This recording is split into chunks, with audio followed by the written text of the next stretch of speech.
conferencias en psiquiatría impartida por la doctora Silvia Alejandra Mesa Cueto, egresada de la Universidad Autónoma de Guadalajara y psiquiatra. Le cedo la palabra a la doctora. Cualquier pregunta se puede poner en el chat y al final se las vamos a hacer llegar a la doctora. Adelante, doctora.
Doctora, ¿tiene algún problema con su micrófono? Es que no la escuchamos.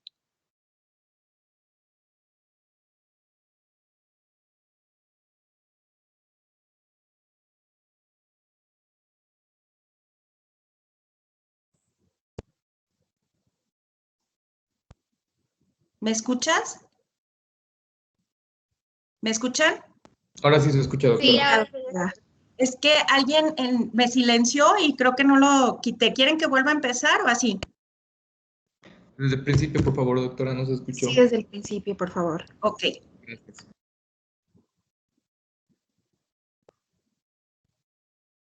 Ya ahí me escuchan, ¿verdad? Sí, doctora. Bueno. Ya se escucha. Bueno, vamos a reiniciar porque el audio no sirvió en ese momento, ¿sí? Como ya les dije, los temas que íbamos a tratar en esta ponencia, que son los conceptos de urgencia, triaje en psiquiatría, entrevista psiquiátrica, examen mental, sala de urgencias, diagnósticos diferenciales entre enfermedades médicas no psiquiátricas, manejo del paciente agitado, sus diferentes contenciones que son farmacológicas y mecánicas, la valoración también del paciente con riesgo suicida, el síndrome neuroléptico maligno y la intoxicación alcohólica. Les comentaba que según datos de la OMS, 450 millones de personas padecen trastornos mentales y de conducta a nivel mundial. 1 de cada 4 personas desarrollará uno o más de estos trastornos en el transcurso de su vida. Se estimaba que para el año 2020 las condiciones neuropsiquiátricas aumentarán en un 15%, donde 5 de cada 10 de las causas principales de discapacidad y muerte prematura a nivel mundial se deben a condiciones psiquiátricas. Obviamente aumentó, sí, el año, puesto que fue el año de la pandemia y hubo muchísimos, casos de síndromes post-COVID que nos están saturando, pues ahora sí que los niveles de atención de psiquiatría. La OMS muestra una prevalencia global mayor de los trastornos mentales con percentilas de 25 a 75, con rangos de 18.1% a 36.1%. También muestran edades de inicio menores, mayor comorbilidades, cronicidad significante, desabasto de tratamientos, retrasos con inicio de enfermedad e inicio de tratamiento a inadecuada frecuencia y calidad de tratamiento. ¿Qué quiere decir esto? Obviamente, ahorita están presentándose más en niños, las urgencias también psiquiátricas se incrementan también en adultos y tenemos un desabasto importante de medicamentos a raíz de la pandemia que también nos ponen en riesgo de que los pacientes pues lleguen al servicio de urgencias con una crisis. Los trastornos de ansiedad y trastornos del ánimo son los que mayor vida media de prevalencia presentan, con un 16.7% y 15.8% respectivamente. A los servicios de urgencias psiquiátricas acuden indistintamente hombres y mujeres y es más frecuente que lleguen personas solteras que casadas. Cerca del 20% de los pacientes son suicidas y alrededor de un 10% son violentos. Los diagnósticos más habituales en los servicios de urgencia son los trastornos de ansiedad, del estado de ánimo, en los cuales entra la depresión y la manía, la esquizofrenia y la dependencia de alcohol. En los trastornos de ansiedad se pueden mencionar los clásicos ataques de pánico, ¿sí? Que llegan al servicio de urgencias argumentando que, bueno, tienen un infarto agudo, que se sienten muy mal o que se van a morir. Alrededor del 40% de los pacientes atendidos en urgencias psiquiátricas requiere hospitalización. Doctora, perdón por interrumpirla, pero sí se ve su pantalla, pero no se ve que cambien las diapositivas.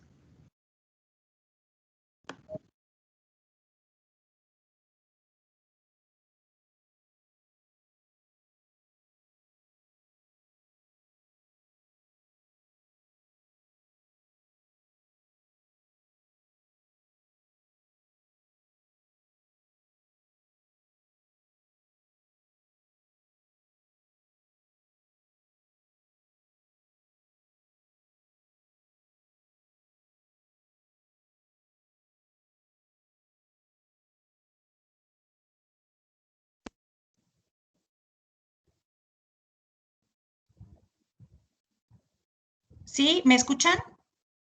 Sí, sí le escuchamos.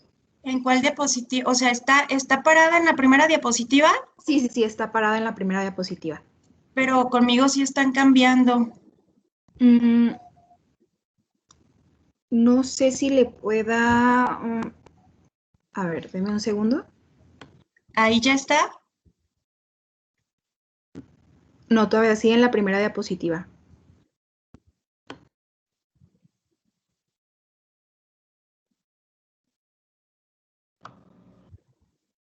Doctora, ¿podría dejar de compartir y luego compartir de nuevo la pantalla? A ver.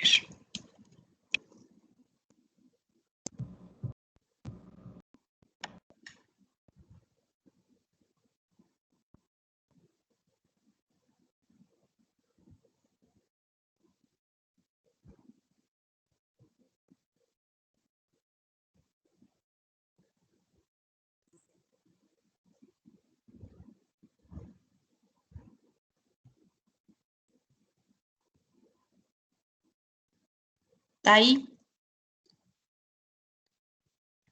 Ahora está en la parte de introducción. Ah, listo, ya se puede, ya se ve puede? cómo está. Sí, se está moviendo, ¿verdad? Ok, voy a pasarla rápido para no entretenerlos en donde me quedé, ¿sí? Claro, doctora.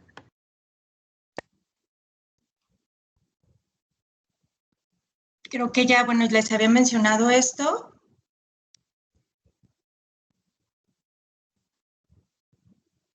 Y bueno, parece que me quedé aquí, ¿sí? Decíamos que alrededor del 40% de los pacientes atendidos en urgencias psiquiátricas requiere hospitalización. La mayoría de las consultas tienen lugar durante horario nocturno y no hay estudios que demuestren que incremente la afluencia en luna llena o Navidad como generalmente se presenta o lo pueden decir algunas personas. Vamos a empezar a definir lo que es el concepto de urgencia psiquiátrica. Cualquier alteración del pensamiento, los sentimientos o las acciones que precisa una intervención terapéutica inmediata. Según la NOM 025, una urgencia psiquiátrica es al paciente que presenta síntomas consistentes en una alteración del estado mental que pone en riesgo su vida y o la de otros, Estos síntomas pueden abarcar ideación o intento suicida, ideación homicida, incremento de síntomas depresivos o de ansiedad, psicosis, manía, trastornos cognitivos agudos, agitación psicomotora, confusión, alucinaciones o cambios súbitos en el comportamiento. También se define aquella situación en la que unos síntomas psicopatológicos o un trastorno de conducta son percibidos como perturbadores o amenazantes por el propio modo que llegan a producir una solicitud de atención psiquiátrica urgente. De tal manera que de forma inmediata estas demandas se suceden a actuaciones basadas en evaluar, manejar y realizar disposiciones lo más rápido posibles. El número de urgencias psiquiátricas está aumentando por diversas razones, las cuales son la creciente incidencia de la violencia, la mayor percepción del papel de las enfermedades médicas en la alteración del estado mental y la epidemia del alcoholismo y trastorno por abuso de otras sustancias que se vio muy aumentada también en este tiempo de pandemia.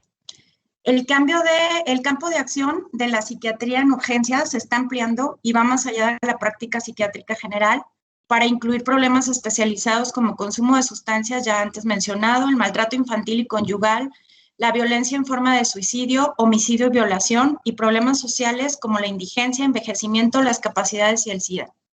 En este último año, que fue lo de la pandemia también, se agudizó muchísimo el maltrato infantil y conyugal, puesto que pues estaban conviviendo 24/7 las personas, entonces se aumentó todo esto, ¿sí? Los psiquiatras de urgencias deben de estar al día en los aspectos médico-legales y de la contención del gasto sanitario. El principal objetivo de la evaluación psiquiátrica de urgencias es la rápida valoración del paciente en crisis. Para ello, el médico debe establecer un diagnóstico inicial, identificar los factores precipitantes y las necesidades inmediatas e iniciar el tratamiento o derivar al paciente al lugar más adecuado.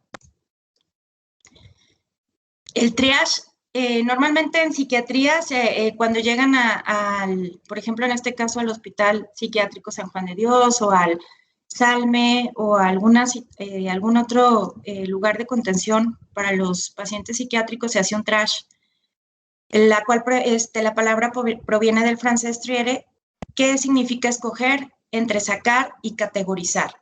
Se trata de un procedimiento para la categorización de la gravedad de las urgencias, con el objetivo de priorizar las más graves por encima de las menos graves.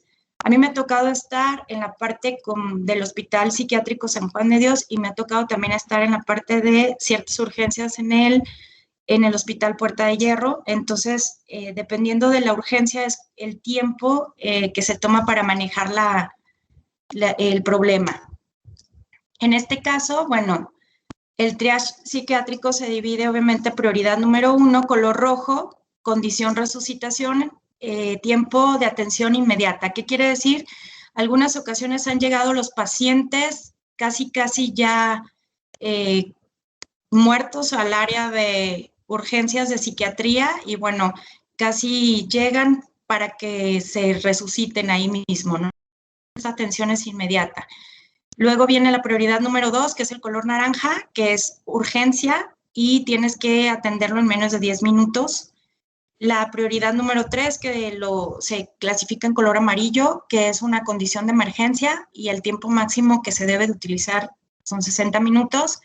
Ya viene la prioridad número 4, que es el color verde, que es una condición estándar, que son 120 minutos, que es, digo, en una atención es demasiada, pero a veces en los hospitales públicos tienden a tener este horario, ¿no? Y la prioridad número 5 es el color azul, es una condición urgente y bueno, estamos hablando que se puede tardar el psiquiatra o el médico en atenderlo hasta 240 minutos. Una vez que ingresan, bueno, se hace la entrevista psiquiátrica, que es la que constituye la piedra angular de la evaluación de urgencias, pero el psiquiatra de urgencias debe de estar preparado para introducir las modificaciones necesarias. En general, cualquier estrategia que se aplique en el servicio de urgencias para alcanzar el objetivo de evaluar al paciente se considera coherente con la buena práctica médica, siempre que se documenten las justificaciones en la historia clínica del paciente. ¿Cómo se divide? Bueno, las partes de la entrevista, datos de identificación, fuentes y fiabilidad, síntoma principal, enfermedad actual, antecedentes psiquiátricos previos, consumo o abuso de sustancias, antecedentes médicos, antecedentes familiares, historia social evolutiva, revisión por temas o sistemas, exploración del estado mental, exploración física, planteamiento. Después hacemos el diagnóstico de acuerdo al CIE-11 o el DSM-5 y ponemos un plan de tratamiento. No siempre podemos hacer esto por las situaciones especiales que se presentan, que son los pacientes psicóticos, el paciente deprimido y potencialmente suicida, pacientes agresivos, agitados y potencialmente violentos y pacientes mentirosos. Si podemos hacer pues la historia en un paciente que llega y que no tiene agitación, la entrevista psiquiátrica es el elemento más importante y se hace un diagnóstico basado en criterios clínicos. Desde los primeros momentos del encuentro, la entrevista modela la relación paciente-terapeuta, lo que influye profundamente en el tratamiento. Los elementos de la entrevista clínica se debe de tener en cuenta la confidencialidad, la privacidad, el respeto, la consideración, el entendimiento, la empatía, la autenticidad del terapeuta, la seguridad y la comodidad. Otros aspectos a considerar en el examen mental son las preguntas personales que, como ya dijimos en la ficha de identificación, edad, estado civil, grado académico, calificaciones, puesto, pasatiempo, entre otros. Responder si no son muy personales. Existe la transferencia y contratransferencia y las resistencias. La transferencia es cómo la relación se empieza a tornar entre el paciente y el terapeuta, ¿no? O el psiquiatra. La contratransferencia es lo que empiezan a sentir los dos si hay algún grado de empatía o hay algún grado de hostilidad. Y en algunas ocasiones las resistencias son por parte del paciente que no quiere hablar o que no quiere exponer lo que le está pasando y nos cuesta más trabajo como psiquiatras el explorar qué es lo que está sintiendo en ese momento, pero llega un punto en que podemos romper esas resistencias y el paciente se abre. En el examen mental, obviamente, al estar haciendo la historia clínica o al estar haciendo la entrevista, hay que presentarnos con el paciente, hay que poner una cara amigable, extender la mano para saludar. En este caso, pues bueno, a nivel de esto de la pandemia, pues no podemos hacerlo. Ofrecer lugar para sentarse o acostarse de ser necesario y preguntar cómo llamarle, ¿no? Nombre, apellido, cómo le gustaría que se le llamara para poder entrar un poco más en confianza. Hay que ver el aspecto, conducta, sexo, edad aparente a la real, modo de vestir, atuendo, indumentaria, rasgos físicos, la tez, talla completa, rasgos característicos, cicatrices, tatuajes, cabellos, uñas, vestimenta apropiada, sexo, edad, época, género, higiene, aliño, conducta predecible o impredecible, si es suspicaz, cooperador, abordable. Todo esto que les pongo aquí de verdad a nosotros como psiquiatra nos ayuda muchísimo para entender la personalidad del paciente y saber por dónde podemos llegar a interactuar mejor con él. También necesitamos ver su actividad motora, si está normal, si de repente tiene mucha lentitud en sus movimientos, bradicinesia, si hay una hipercinesia, que es que el paciente ande moviéndose por todos lados y no pueda estar sentado, que si su marcha es eubásica, disbásica, que si usa silla de ruedas, si trae muletas, bastón, si viene en camilla, si tiene una libertad de movimiento, su postura, los tics, las estereotipias, son los movimientos no estereotipados, están con un movimiento a veces de manos muy intensos, están moviendo en la silla, están moviendo la pierna, los manierismos, efectos secundarios también medicamentosos, parkinsonianos y coreicos. También se tiene que ver su lenguaje, el discurso, si es fluido, la cantidad que hay de palabras, la velocidad, el tono, el volumen, el proceso del pensamiento, pensamientos formulados, organizados y expresados, si es lineal, si es organizado, si es dirigido a objeto, si hay fuga de ideas, si hay un lenguaje circunstancial, un pensamiento circunstancial, tangencial, si hay descarrilamiento o ensalada de palabras, si hay una perseverancia, si hay un bloqueo del pensamiento, si hay neologismos, ¿no? Todo esto que quiere decir, obviamente, un descarrilamiento, estás hablando con el paciente y se brinca otro tema, ¿no? Ensalada de palabras, empieza a revolver una palabra, luego otra. Neologismos, une una palabra con a lo mejor un idioma y empieza a hablar como si estuviera hablando en lengua, ¿sí? En el contenido del pensamiento necesitamos ver si están obsesivos, si hay compulsiones o si están compulsivos, si hay ideas delirantes de grandeza, eróticos, elotipias, somáticos, místicos, religiosos, persecutorios, daño, referencia, mesiánicos, vigilancia. Casi todo eso entra cuando estamos viendo un paciente psicótico o una cuestión de esquizofrenia, un trastorno esquizoafectivo, un trastorno bipolar con una crisis en ese momento. En los pacientes suicidas tenemos que ver el contenido del pensamiento, si hay fantasía de muerte, si hay ideación suicida, planeación suicida, amenaza suicida, o hay una idea homicida también, hay robo, inserción o transmisión del pensamiento. Tenemos que valorar también el estado de ánimo, cómo está el afecto, cómo está el ánimo, cómo está, si hay congruencia ideoafectiva o no. También una alteración de la percepción, las alucinaciones, si están alterados los 5 sentidos, si hay delirios, hay despersonalización y desrealización, ¿sí? La despersonalización es la sensación que el paciente se está viendo como si estuviera desde adentro hacia afuera. Se ve como una sensación muy extraña, como si no tuviera control sobre sus manos, sus brazos, todo su cuerpo. También necesitamos ver la cognición, cómo está el estado de alerta, la orientación de tiempo, persona, lugar, espacio, memoria inmediata, reciente, remota, el cálculo, la abstracción, se mide haciéndole preguntas de en qué se parece, por ejemplo, un niño a un enano, o en qué se parece una pelota en una naranja. Le contamos también un cuento para ver qué nos puede decir en resumen. Necesitamos ver también la atención, la concentración, la capacidad de juicio también, ¿sí? Estamos viendo también la introspección, la conciencia de enfermedad, cómo él se ve, si realmente está aceptando que tiene un problema en ese momento o no, y la proyección a futuro. ¿Qué pasa en la sala de urgencias psiquiátricas? ¿Qué es lo que se debe de hacer? Bueno, está el equipo integral, está el enfermero, está el personal de vigilancia, trabajo social y el psiquiatra.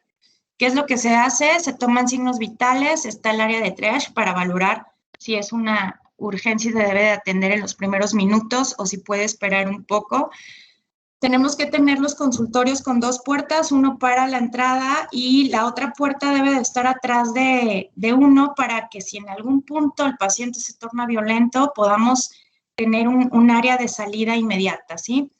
Hay que tener mesas sin accesorios, sin sobre, o sea, sin accesorios de nada sobre la mesa, ¿sí? Tiene que estar ventilado, no objetos peligrosos ni punzocortantes, debe de tener también un área de observación y un cuarto de aislados.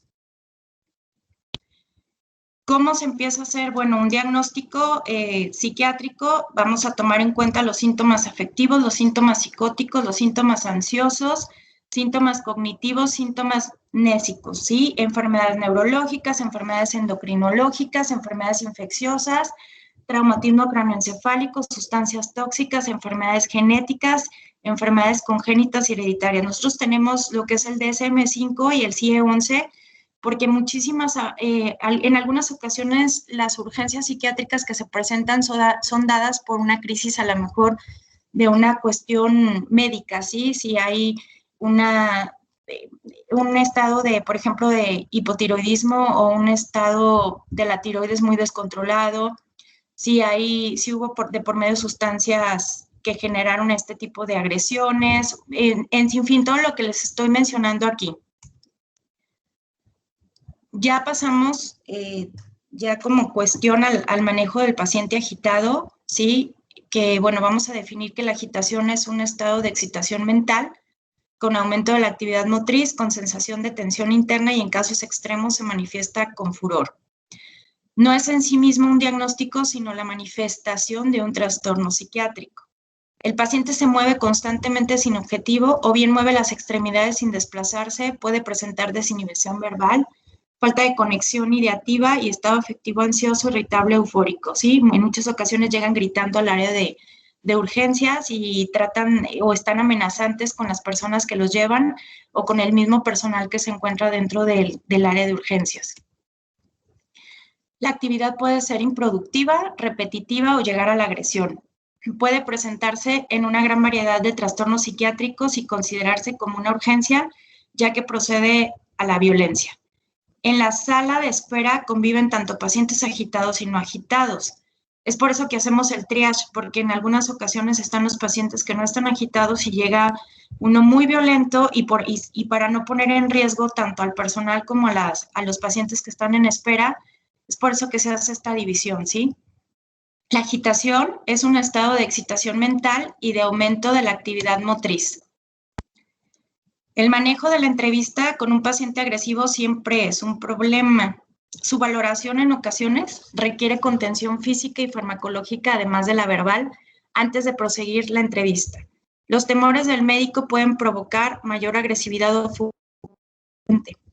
Las condiciones psiquiátricas más frecuentemente asociadas con agitación y agresividad son trastornos psicóticos, intoxicación o abstinencia por drogas de consumo recreativo, trastornos de la personalidad antisocial y limítrofe, pacientes neuropsiquiátricos, los cuales incluyen epilepsia, lesiones orbitofrontales y enfermedad de Huntington. ¿Cuáles son, como le mencioné, las causas de agitación psiquiátrica? Bueno, hay una agitación psicótica, normalmente de base está el trastorno que es esquizofrenia y trastorno esquizoafectivo. Están los episodios maníacos y en los trastornos bipolares, el episodio depresivo, agitado más frecuentemente en niños y ancianos. La psicosis con ideación delirante persistente, agitación no psicótica, trastornos de personalidad, como ya se mencionó, el antisocial y el limítrofe, reacciones de estrés agudo, en este caso cuando hay un duelo, una crisis de angustia, una crisis conversiva y alteración de la conducta en retraso mental o demencia. ¿Cómo se maneja el paciente agitado? Bueno, hay factores de riesgo para la presencia de agitación y agresividad, como son los antecedentes de conductas ya mencionadas, antes agresivas o agitadas. Normalmente te refieren que el paciente tiene esquizofrenia o que trae una demencia o que tiene retraso mental o que ha presentado síntomas psicóticos previamente, amenazas previas con existencia de un plan específico y disponibilidad de medios para ejercerla. Casi siempre son más agresivos los del sexo masculino. Nivel socioeconómico bajo, escaso soporte social, antecedentes criminales, haber estado en la policía o en el ejército los vuelve más impulsivos, y la conducción temeraria. Manejo del paciente agitado, continuamos con, generalmente los factores de riesgo para la presencia de agitación y agresividad también es la edad de presentación de 15 a 24 años, escaso control de impulsos, antecedentes familiares, abuso de drogas o alcohol, ausencia de vínculos familiares firmes, antecedentes de violencia previa, existencia de agentes estresores recientes, antecedentes previos de violencia, ya lo había repetido, antecedentes de abuso de la infancia y crueldad con los animales. Esta crueldad con los animales entra dentro de la personalidad antisocial. Ahí en el paciente agitado siempre hay signos de violencia inminente, hay una actividad motora aumentada, hay una incapacidad para estar calmado. Es un paciente que no puede sentarse quieto durante la entrevista y que no es capaz de dar una descripción verbal de los hechos. Sentado es en particular peligroso. Un nivel creciente de agitación durante la entrevista es una advertencia. ¿Qué significa? Deambular en la habitación, manotear o golpear puertas o mobiliario. Y en caso empieza a gritar, ¿no? Empieza como a amenazar con una voz fuerte, con gritos que pueden anunciar que se va a poner violento, así como los comentarios peyorativos, difamatorios o sexualmente agresivos, murmurados o hablados en voz baja. Indicadores no verbales, mirada asombrada, postura tensa, inclinada hacia adelante, estado hiperalerta, dientes o puños apretados señalan violencia inminente. Nosotros tenemos que estar a la par de que sabemos que viene un paciente así, tenemos que estar observando minuto a minuto o casi segundo a segundo cada movimiento del paciente para saber en qué momento puede cambiar a una agresividad, a una violencia, ¿sí? Las formas en que se maneja un paciente agitado puede ser contención verbal, contención farmacológica y contención física. La farmacológica, bueno, depende mucho de antipsicóticos sedantes, antidepresivos sedantes y benzodiazepinas. La contención física o mecánica se realiza en un cuarto de contención, el cual debe de estar bien ventilado, monitorizado las 24 horas con una cama sujeta al piso, sujeción de 4 puntos, semifowler con bata durante un periodo breve con toma de pulso distal. ¿Cuáles son los medicamentos que manejamos para un paciente agitado? Los antipsicóticos típicos como el haloperidol, o los atípicos como la quetiapina, la olanzapina y la levomepromacina, antidepresivos, mirtazapina, citalopram, fluoxamina, paroxetina, mitriptilina y trazodona. La verdad es que los antidepresivos, pues bueno, es una manera, lo menciona los libros, pero pues los antidepresivos sabemos que tienen un mecanismo o un tiempo de acción más bien de 3 semanas. Entonces, más que nada aquí la mirtazapina es la que podría hacer una acción más o menos rápida en el paciente, pero los demás sí tardan. Los anticonvulsivos, que son la pregabalina, la gabapentina, las benzodiazepinas, los antihistamínicos, que son hidroxicina, difenhidramina, y pueden ser vía sublingual, intramuscular y IV, o sea, intravenosa y vía oral. ¿Cuándo se indica la contención mecánica?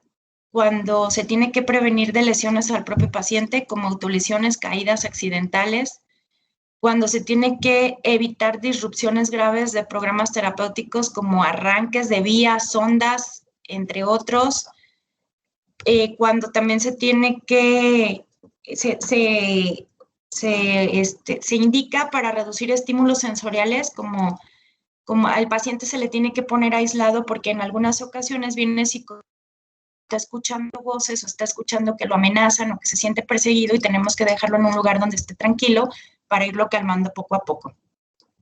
También para prevenir lesiones a otras personas que son enfermos o personal sanitario. Se utiliza también para un refuerzo negativo en programas de terapia conductual y hay una solicitud voluntaria del paciente y justificación clínico y terapéutica. ¿Sí?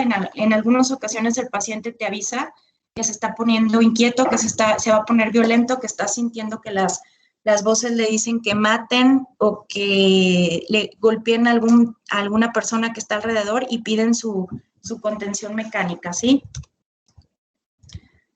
¿Qué es lo que debe de cumplir la condición de la contención mecánica? Bueno, tiene como única finalidad garantizar la salud y seguridad del paciente y del entorno.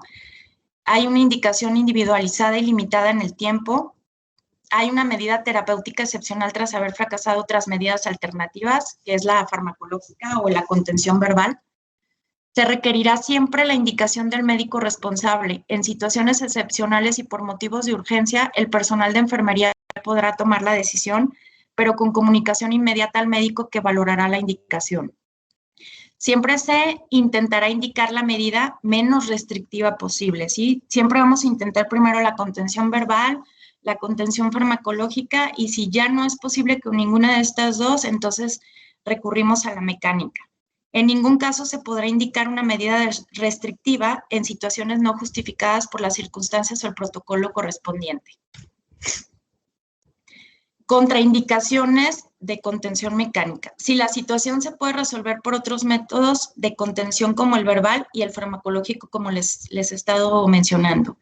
Decisión tomada como castigo o pena condicionada por antipatía hacia el paciente, ¿no? Siempre estamos también como muy alertas en el personal que está alrededor del paciente cuando está hospitalizado de que no sea precisamente como un castigo y que realmente esta contención mecánica sea tomada en favor o beneficio del paciente, ¿sí? Es una contraindicación para el descanso del personal sanitario y si la conducta violenta es voluntaria, no justificable por una enfermedad, sino con carácter delictivo.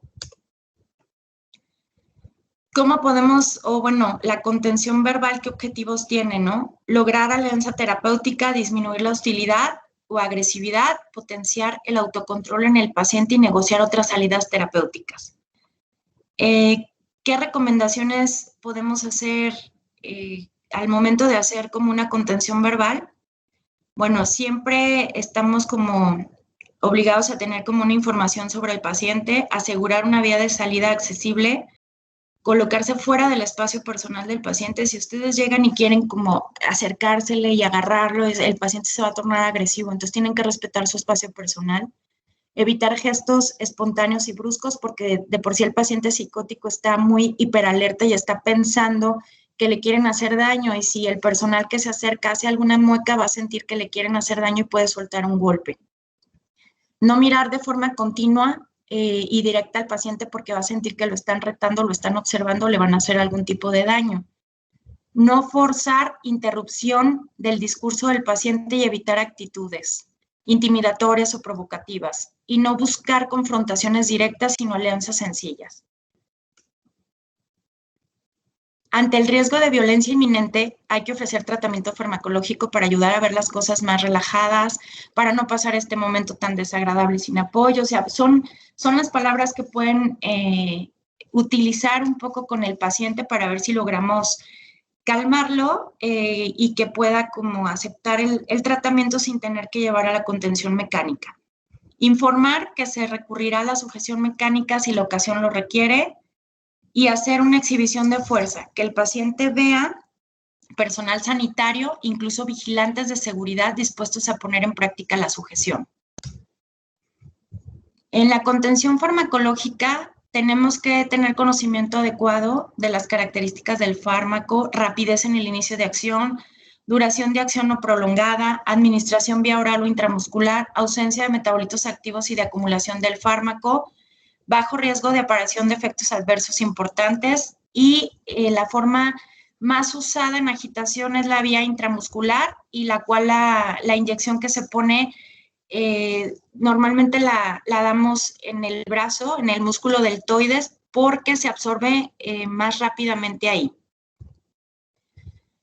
En una contención farmacológica, bueno, utilizamos benzodiazepinas, y hay que valorar antes también la posibilidad de reacciones paradójicas o intoxicación, obnubilación, hipotonía, somnolencia, ¿no? Casi siempre el que utilizamos es lorazepam, de 0.5 a 2.5 miligramos vía oral, puede repetirse en intervalos de 30 minutos.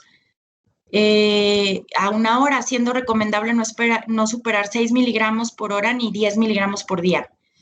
Hay una mayor rapidez si colocamos vía sublingual. También utilizamos el diazepam de 5 a 10 miligramos, puede repetirse cada 1 a 2 horas de elección vía oral, o puede ser intramuscular, ¿sí? Aunque en la vía intramuscular la absorción puede ser errática y puede haber una posibilidad de acumulación. En algunas ocasiones, pero la mayor parte no se utiliza en las urgencias psiquiátricas, en los hospitales, es el Transcene, que tiene una buena absorción vía oral y tiene una mayor duración de acción. Utilizamos también neurolépticos típicos, el haloperidol, de 2.5 a 10 miligramos intramuscular, puede repetirse cada 30 minutos hasta una dosis máxima de 100 miligramos por día. Y el suclopentixol acufase, que es de 50 a 150 miligramos IM, mejor conocido como nombre comercial, el clopixol acufase. Casi siempre nosotros utilizamos el clopixol acufase en periodos de agitación, ¿sí? Mantiene concentraciones plasmáticas eficaces tras una aplicación durante 3 días y produce sedación de larga duración.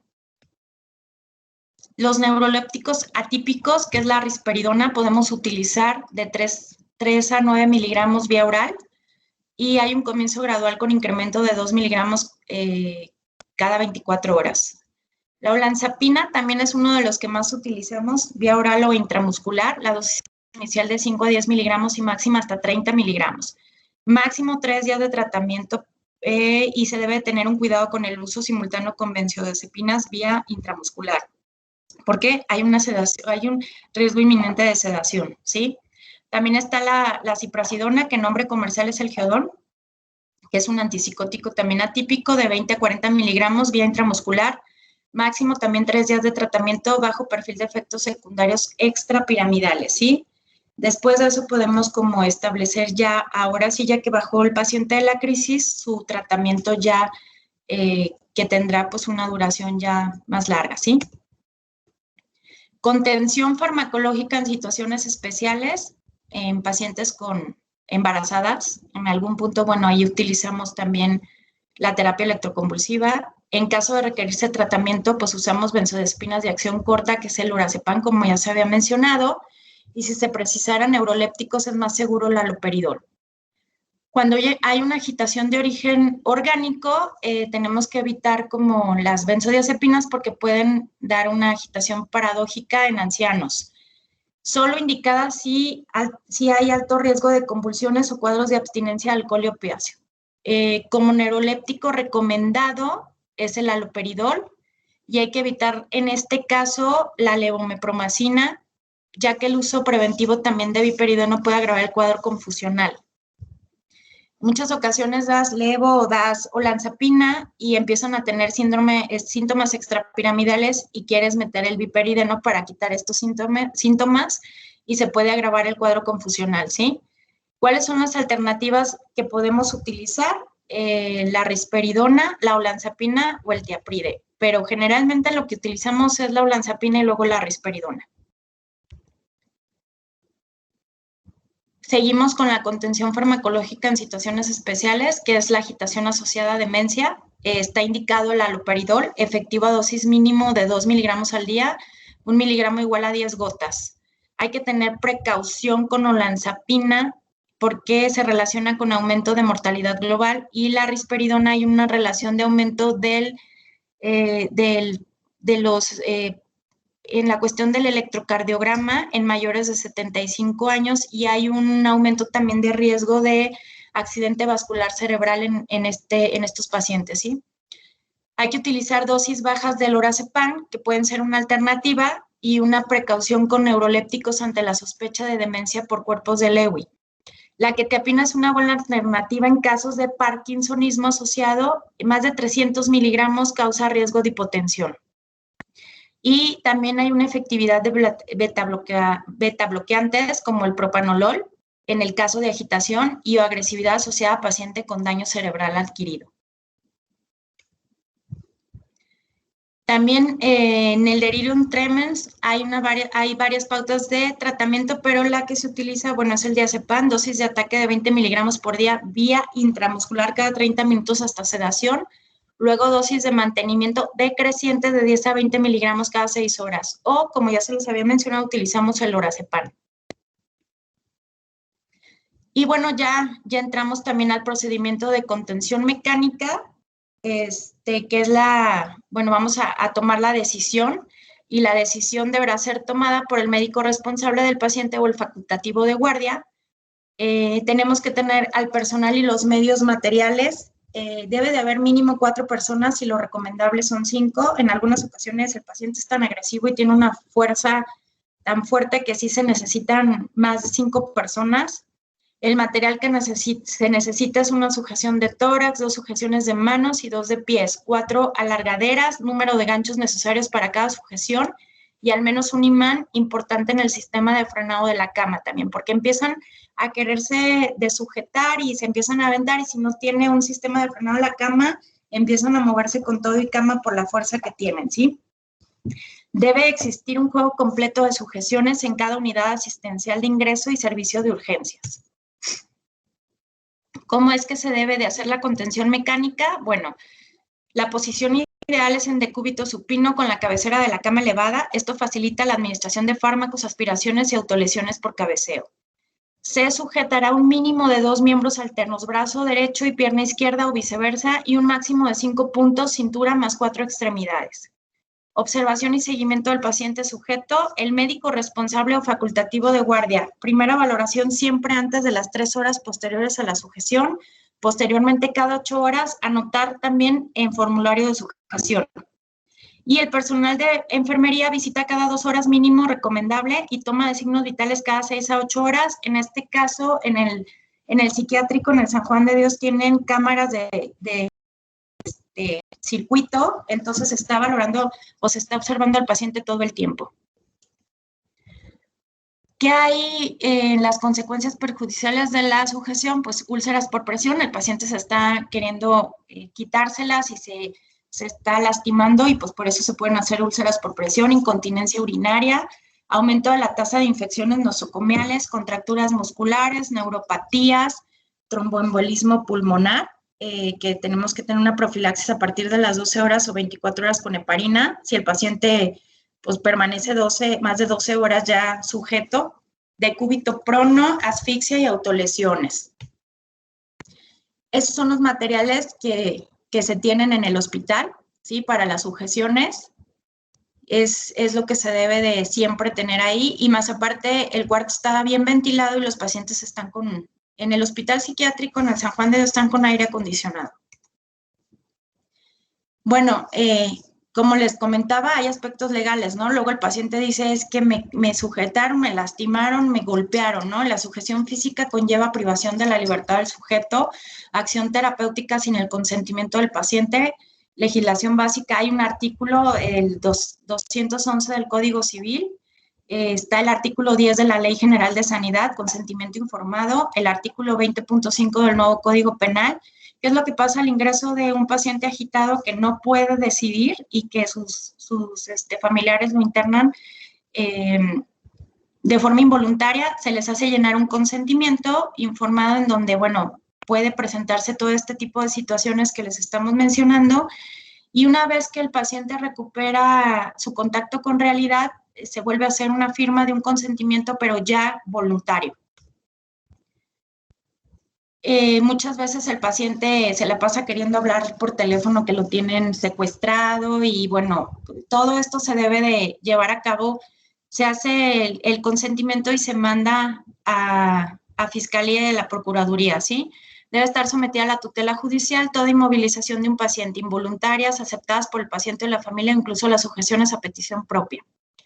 Debe solicitarse autorización judicial con anterioridad a la inmovilización y comunicar las razones por las que se considera necesaria la sujeción. Y en caso de urgencia, la ley permite al facultativo responsable ejercer la acción, pero dando cuenta al juez en un plano de 24 horas, que es lo que le decía. Se manda el consentimiento informado y se manda el consentimiento involuntario, ¿sí?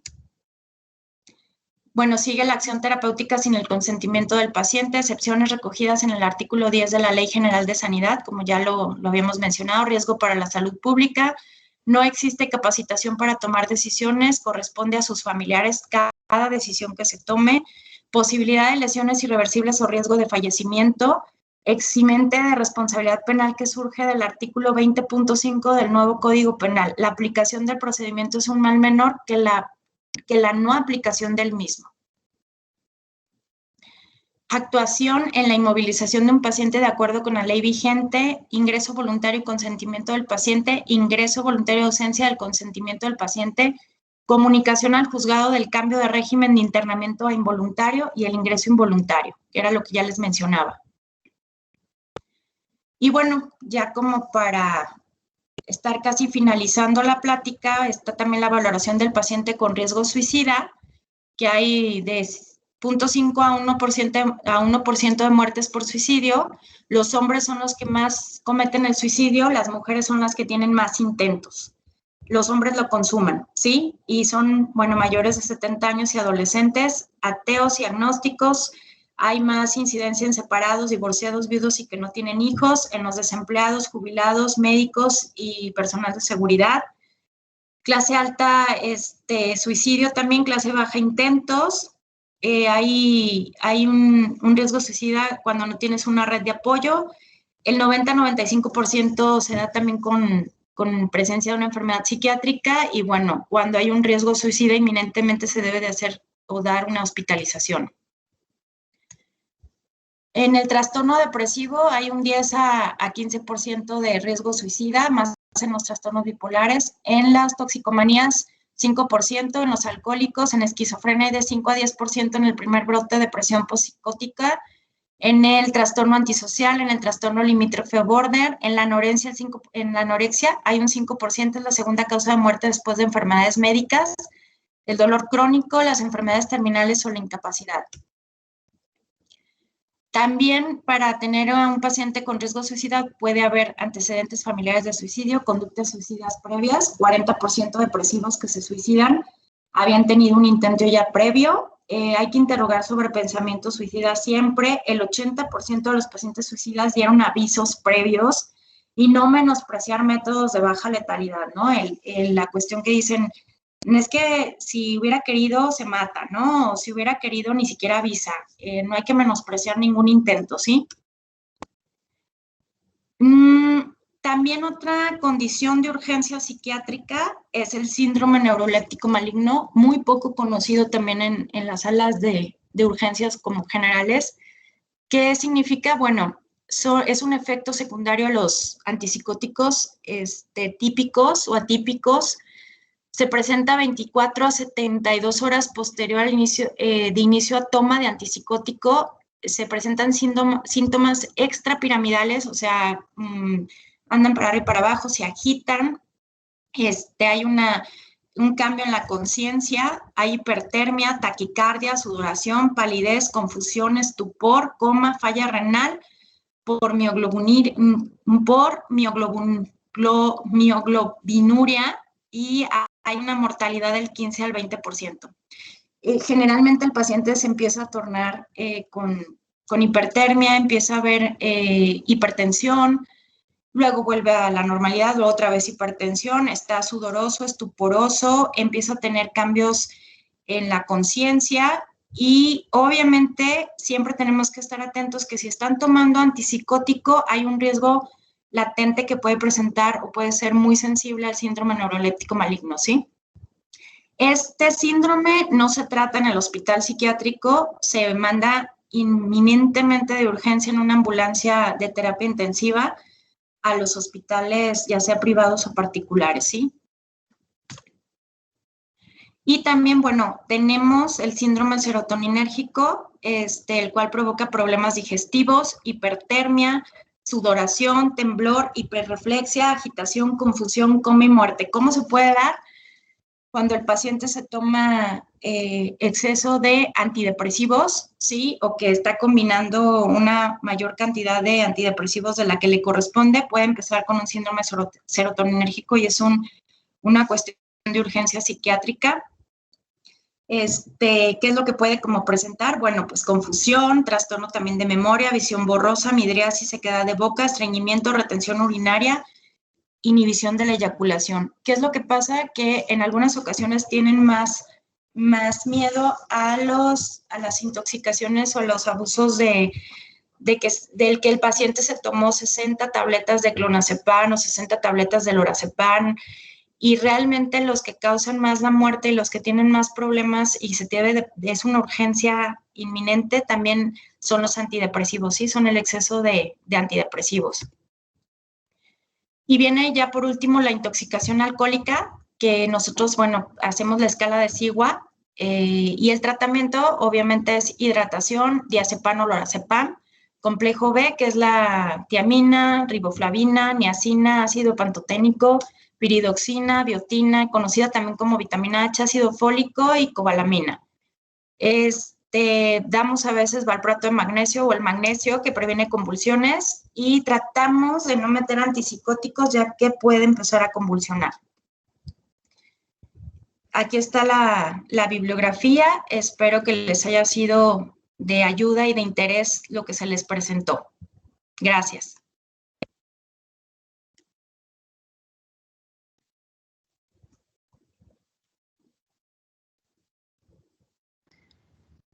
Muchas gracias a usted, doctora Silvia, por su excelente ponencia. Si tienen alguna duda, pueden levantar la mano y les vamos a ceder la palabra.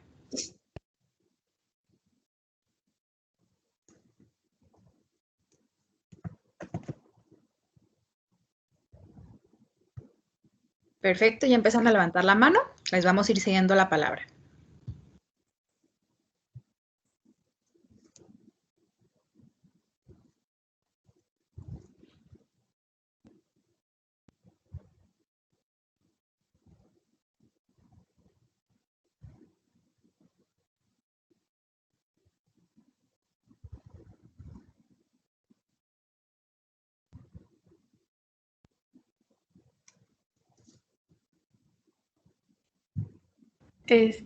Bueno, yo tenía una duda, doctora, en caso de que llegue un paciente que ya lleva un tratamiento con un psiquiatra establecido a la sala de urgencias, ya que se contuvo al paciente, ya que se trató al paciente en el momento, ¿se tiene que dar el tratamiento o se tiene que contactar con su médico o darle el alta solamente? Es la duda que tengo. Mira, cuando llega al servicio, obviamente, bueno, ya que se controla y todo, le tienes que dar como el seguimiento al tratamiento que trae previo y decirle que urgentemente tiene que sacar una cita con su psiquiatra, para que le dé continuidad, ¿sí? Ok, muchas gracias. De nada. Doctora, yo tengo una duda. ¿De qué manera la sujeción mecánica podría incrementar la incidencia de infecciones nosocomiales? Lo que pasa es que cuando ya tienen más de 24, 48, o sea, porque si hay pacientes que duran más de 3 días sujetos o 4, hay que valorar la parte de que no haya, como se están golpeando y hay una situación de inmovilidad, entonces puede haber, como les puse, una tromboembolia pulmonar o puede haber hasta una neumonía, ¿no? Porque el paciente, aunque los están revisando, está en la parte de que se está orinando, porque no lo puedes sujetar, porque si no, pues te golpea, ¿no? Entonces realmente tienen que estarlo cambiando, pero en el lapso que llegan ya se pudo haber mojado, ya empezó con una infección de la garganta, tienen la parte del aire acondicionado prendido, están muy alterados, entonces sí puede llegar a haber un riesgo hasta de una neumonía. Gracias. De nada.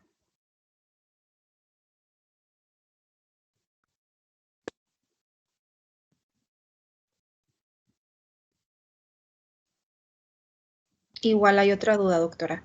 Sí, está bien.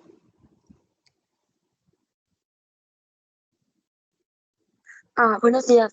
Yo tengo Buenos una días. duda. ¿La reintegración o recuperación o la recuperación de la enfermedad o del trastorno es muy tardado en estos pacientes? Y la segunda duda que tengo es, ¿qué tanta prevalencia hay aquí en Guadalajara? Mira, la recuperación depende mucho, por ejemplo, de qué urgencia se esté presentando, ¿no? Si el paciente está en su primer brote, estamos hablando que a lo mejor son unos 15 días más o menos. Cuando ya es una esquizofrenia de larga evolución y ha tenido como muchas recaídas y llega muy agresivo, estamos hablando que es más o menos un mes de hospitalización, ¿sí? Y una semana, 15 días en bajar el brote psicótico, ¿sí? Trastorno bipolar, trastorno depresivo, todo eso son más o menos como el riesgo suicida, son como unos 15 días, 3 semanas y debes de dar de alta al paciente cuando ya han disminuido y lo puedes corroborar clínicamente o por escalas, ¿sí? Que ha disminuido el riesgo suicida también. Obviamente lo que les mencionaba, el riesgo o el síndrome neuroléptico, ese no debes de esperarte, ese se presenta y lo tienes que trasladar. ¿Y cuál es la prevalencia? Obviamente la prevalencia es muy alta, estamos ya casi, como mencionamos, estamos en el segundo lugar de causa casi de muerte, porque hay muchísimo, pues ahora sí que intento suicida, o más bien muchos suicidios están consumándose y más ahorita se ha aumentado muchísimo por la pandemia. Y también un paciente psicótico o agitado pierde el contacto con la realidad y es mucho más fácil que se suicide, ¿sí? Gracias. De nada.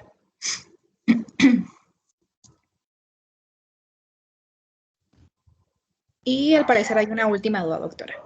Sí. Doctora, a mí me surgió una duda a partir de lo que se dijo ahorita, de la presentación que hay como que un 80% de suicidios que no se consuman o una cifra así similar que no se realizan. ¿Cuáles son los signos sutiles de una persona suicida? Te va a estar diciendo, o sea, se va a despedir, no te va a decir que se quiere matar, se va a despedir, te va a dar las gracias, te va a decir que lo ayudaste mucho y demás, ¿no? Si eres alguien cercano. Lo vas a ver que empieza a aislarse, que empieza como a ordenar todas sus cosas, lo vas a ver completamente retraído, ¿sí? Y triste, y sobre todo, o sea, siempre va a dejar una carta póstuma, ¿no? Pero pero más que nada lo vas a ver que empieza como a acomodar sus cosas, a ordenar y que empieza a hablar como si ya no estuviera, ¿sí? Como cuando no esté o cuando yo haga falta, o sea, y entonces empiezas a ver como de, ¿por qué me está hablando así, no? O sea, en ese momento, ¿por qué me está diciendo que no va a estar o que, por qué van a hacer los planes sin él? Empieza a ver este tipo de conductas. Mucha desesperanza, mucho desánimo, o sea, no ves que se entusiasme con nada, no tiene ninguna cuestión como de motivación en la vida. Entonces, cuando hay una desesperanza de este tipo, es un riesgo y hay que actuar, ¿no? A lo mejor hablar hasta con sus familiares alrededor para ver cómo lo pueden ayudar. Gracias, doctora. De nada. Perfecto, doctora. Esas fueron todas las dudas. Muchísimas gracias de nuevo por su excelente ponencia. Muchísimas gracias a todos nuestros asistentes. Los vemos a las 5 para nuestra próxima ponencia de intoxicaciones. Gracias, doctora. Gracias. Hasta luego. Gracias. Gracias, adiós.